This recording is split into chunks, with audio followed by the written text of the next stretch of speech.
So welcome everyone. This is LiveRem's QuickBites webinar. So thanks for coming along today.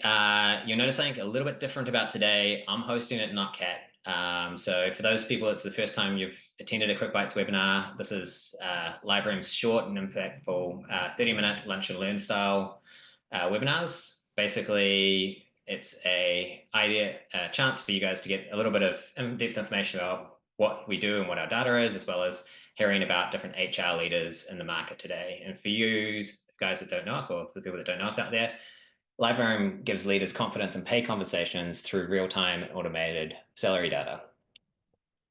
So today I'm sitting here with Nat Ferguson, the co-founder of PowrSuit. For you guys that don't know Nat, I'm going to briefly introduce her, and hopefully we'll get it right. So Nat is actually the co-founder of PowrSuit, which is helping empower women throughout their careers, and is also the ex-co-founder of Hatch Invest. So a long experience basically building businesses.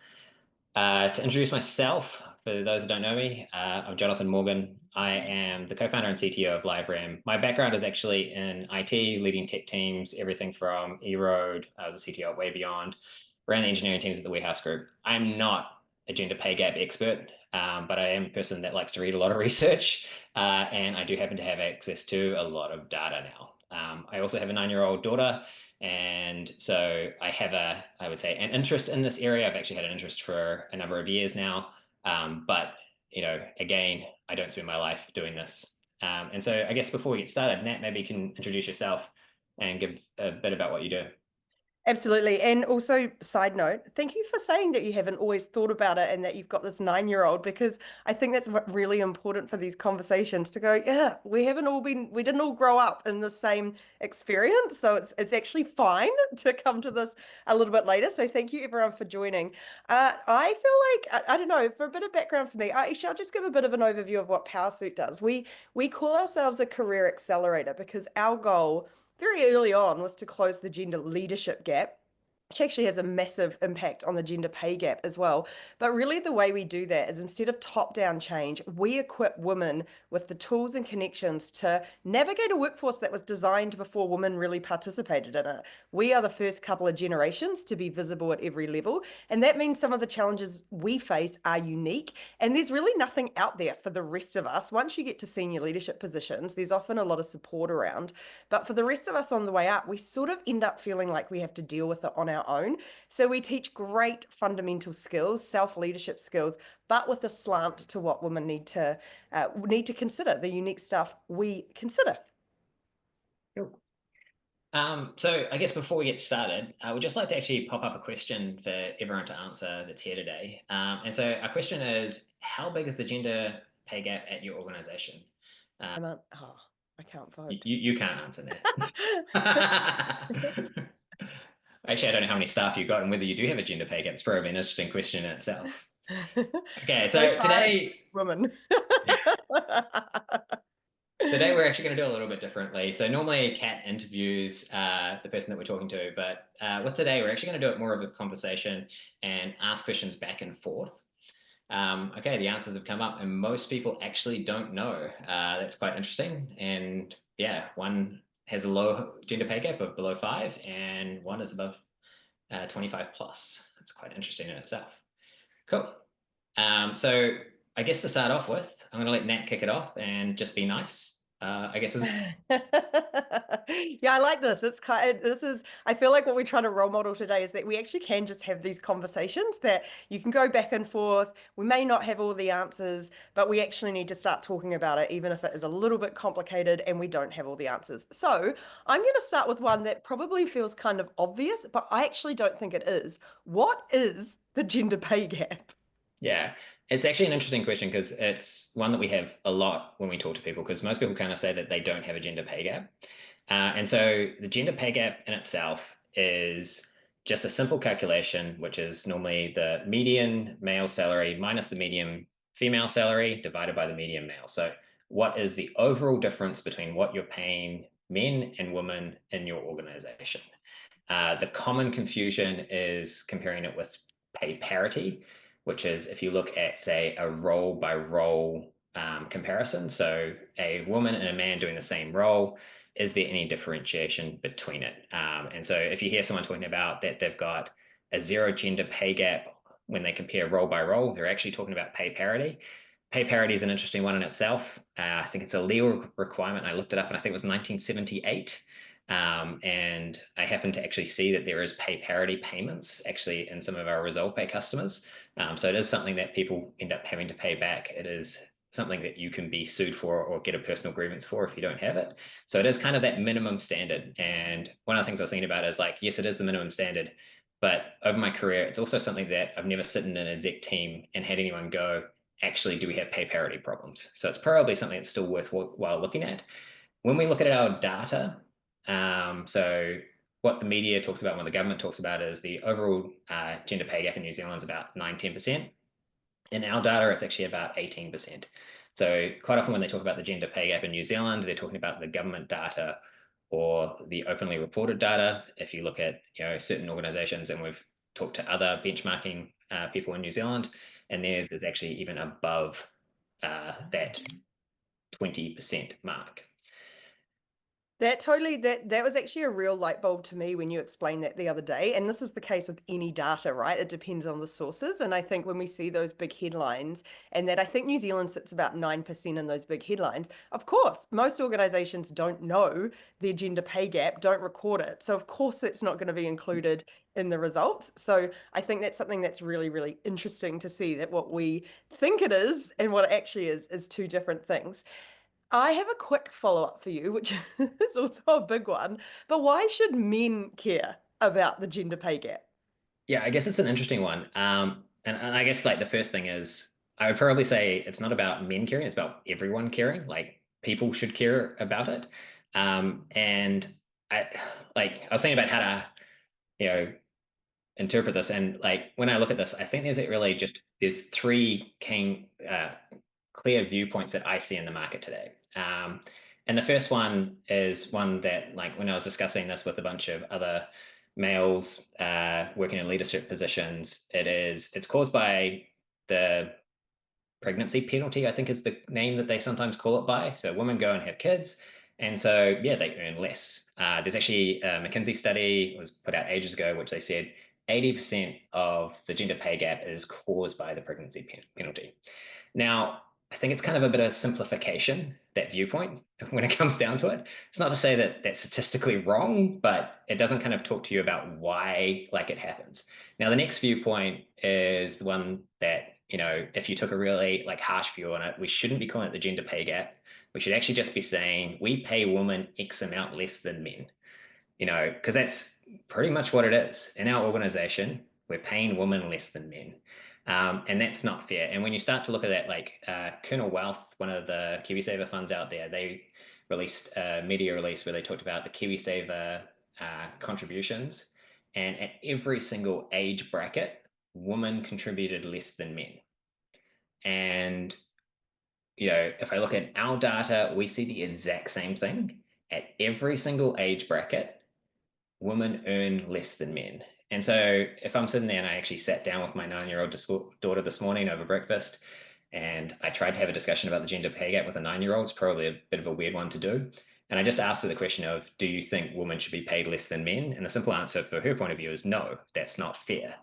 And that's where I think, you get a lot of the anger around this, which is like, rightly so, people are paid less than other people, and it does not make sense. Now, the third viewpoint is the one that we have at LiveRem, and it's actually one that we've started to notice in a couple of our customers and the people that we talk to. And when I look at the gender pay gap, I kind of look at it and go, okay, well, what's caused it?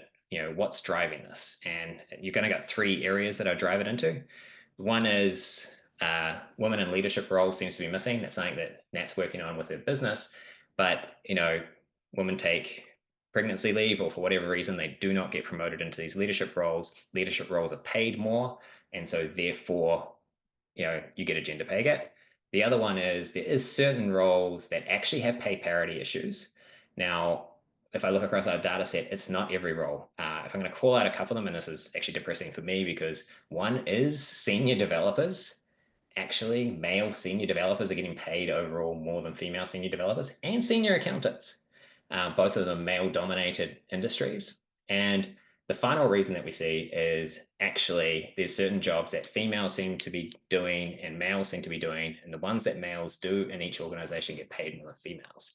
Now, that for me is exciting because it's kind of like you can sit there and go, well, what are we missing? Like, how can we actually turn this around? And so from a business point of view, I care because these biases that are leading to these gaps mean that there is additional talent available for certain roles that we are not recruiting in. And so everyone talks about, well, they don't talk about it over the last 6 months because everyone's been made redundant, but historically, they talk about talent shortages. And if you look at all the economic stuff, we're going to have another talent shortage in New Zealand at about mid 2026.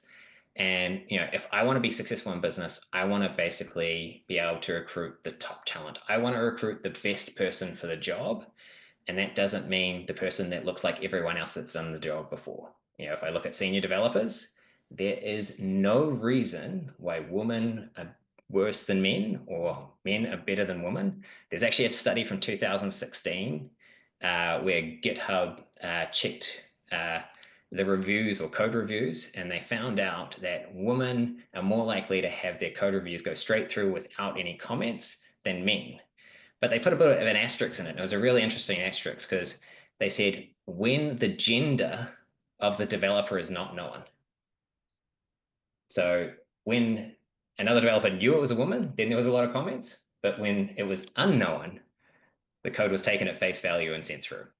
It's so interesting you say that because I was at a thing the other day and they do personality testing. There was someone who was talking about they across like tens of thousands of people. So they started to test for key traits to see if there was a disparity between genders, and found the difference was often non-existent or minimal on key traits that we require for leaders. But what they actually did find is even within women, different countries had big disparities in those traits. And so actually, when you go to the pure data and remove make it all invisible or a non-transparent, you don't know who you're talking to, there is no different. It's just when you add on those cultural and bias layers that things start to look different.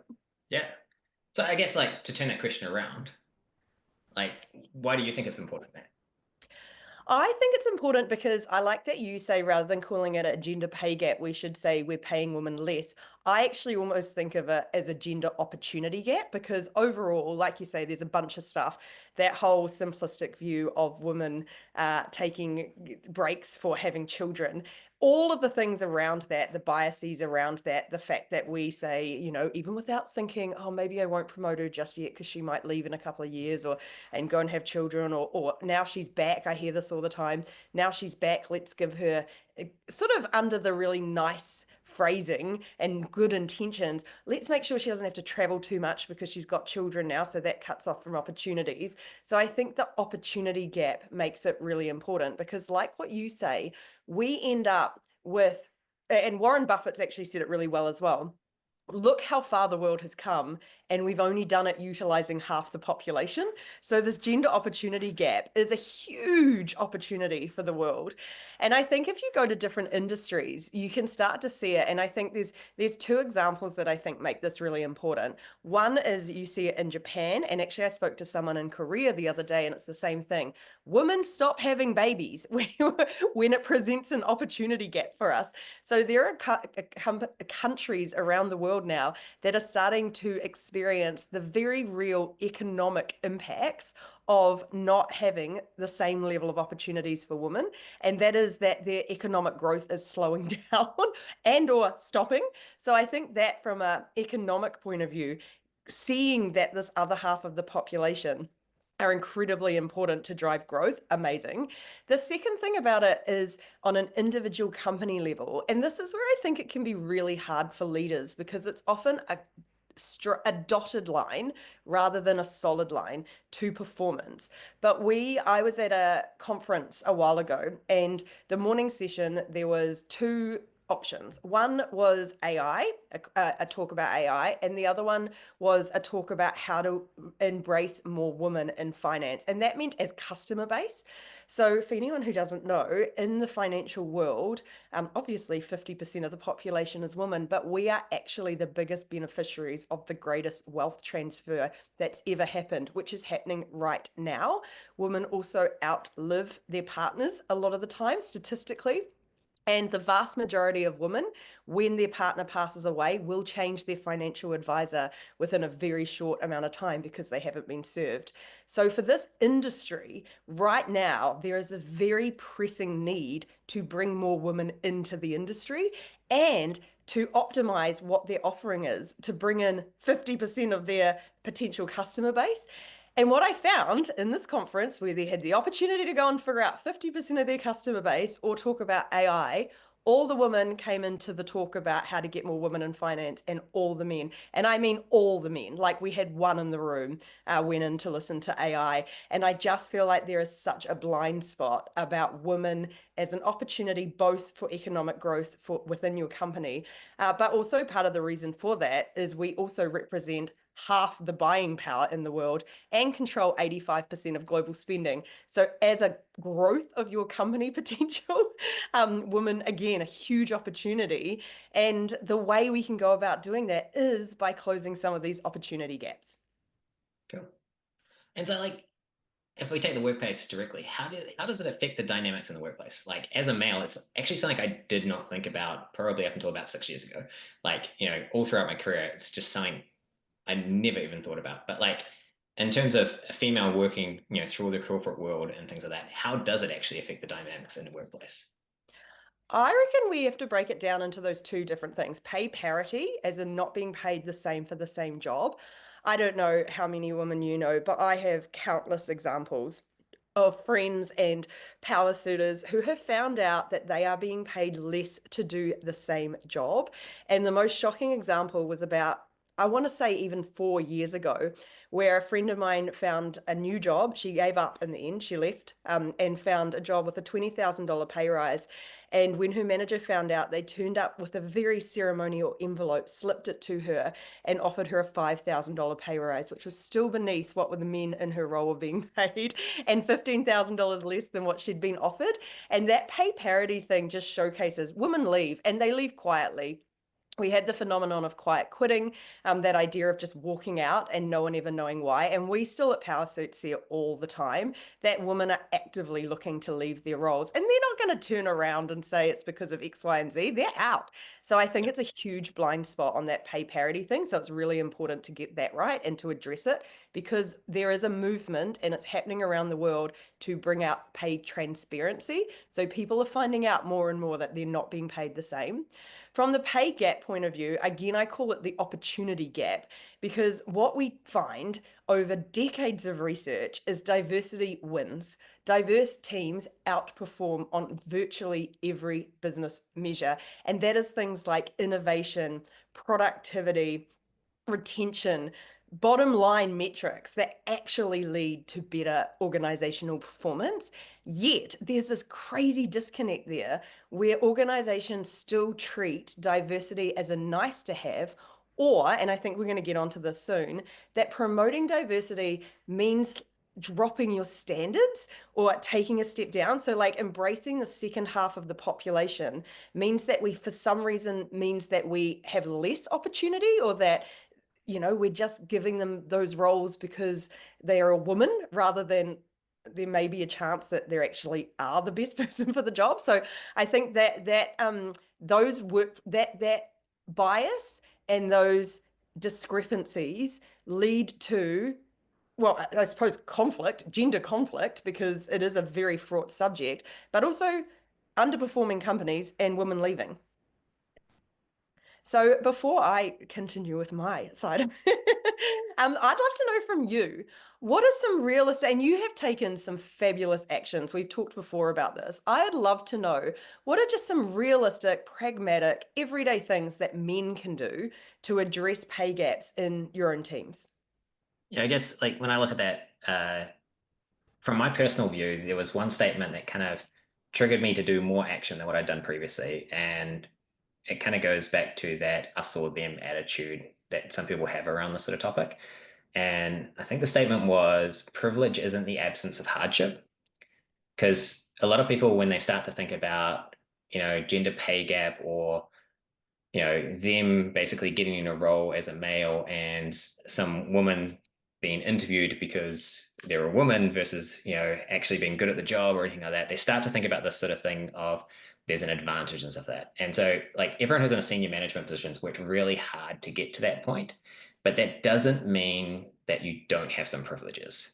And historically, I used to say, okay, look, I have this great privilege because if I look at a senior management team, I look like them all, especially in New Zealand, like overweight, 40-year-old male. Like, you're in your space in a New Zealand management team. And so I can look at a management team and see myself in it. But what's actually kind of important with that as well is, other people look at a management team and see me in it because I also look like them, I act like them. I happen to actually go to, a private school and stuff like that. So, you tick the boxes of what someone expects from someone in that role. And so being able to step back and go, okay, yes, like I have had some advantages in my life. And that's not the reason why I'm here, but like it definitely has helped. And so being able to actually go, okay, well, what are these biases, whether they're conscious or unconscious, that have made that decision? And so I've done some stuff which is probably a bit out there and far more than what anyone else can do it.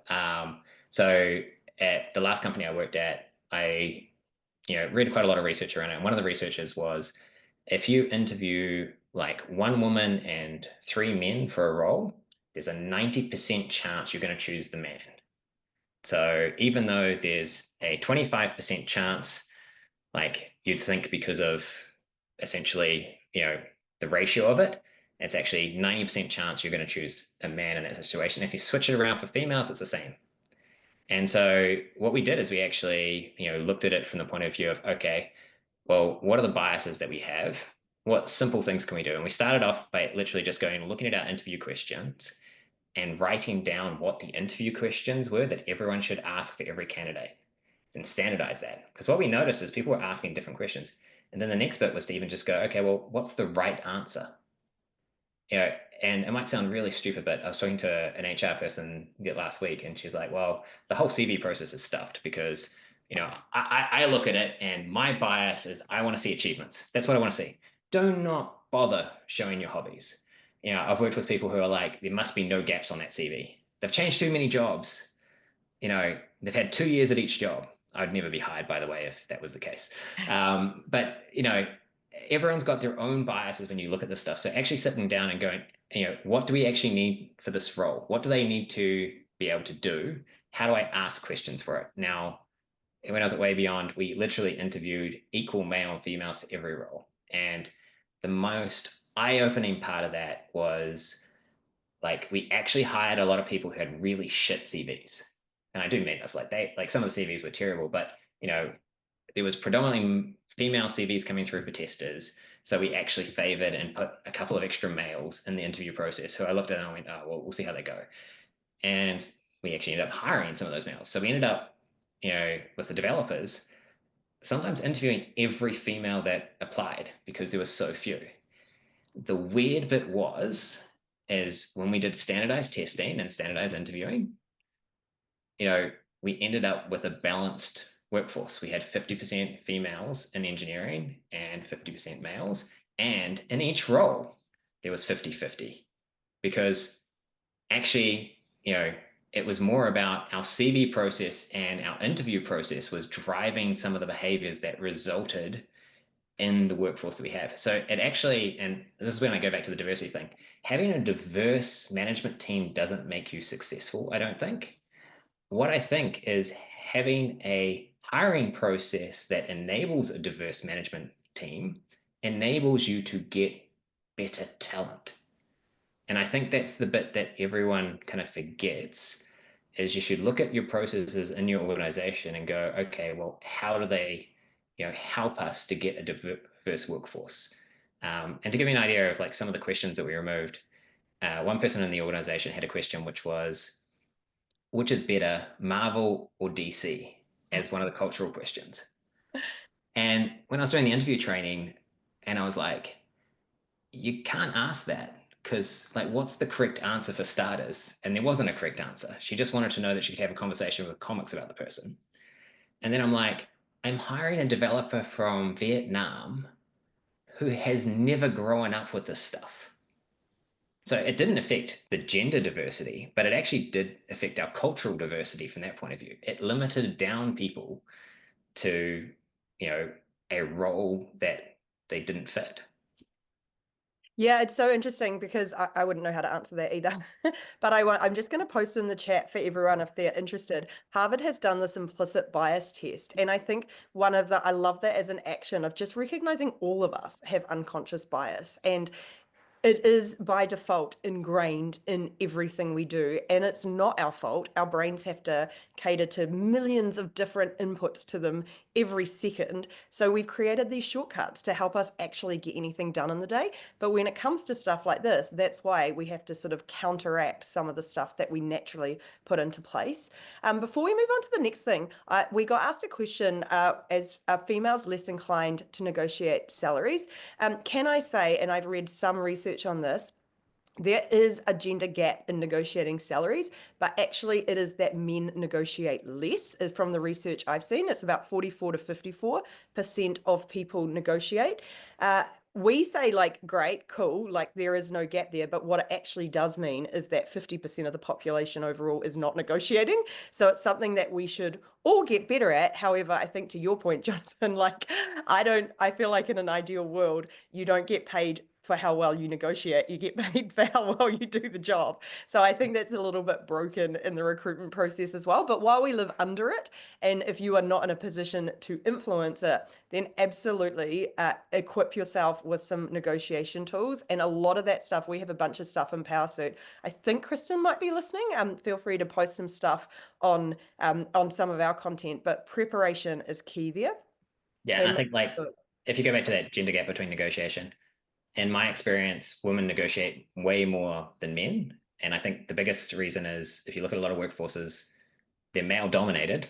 And so people think that women negotiate less, but it's just because you might have more males than yes, females in those yeah, roles. yeah. So I think we're almost out of time. We've probably got time for one question. So I'm actually going to throw Nat in a weird one because I can.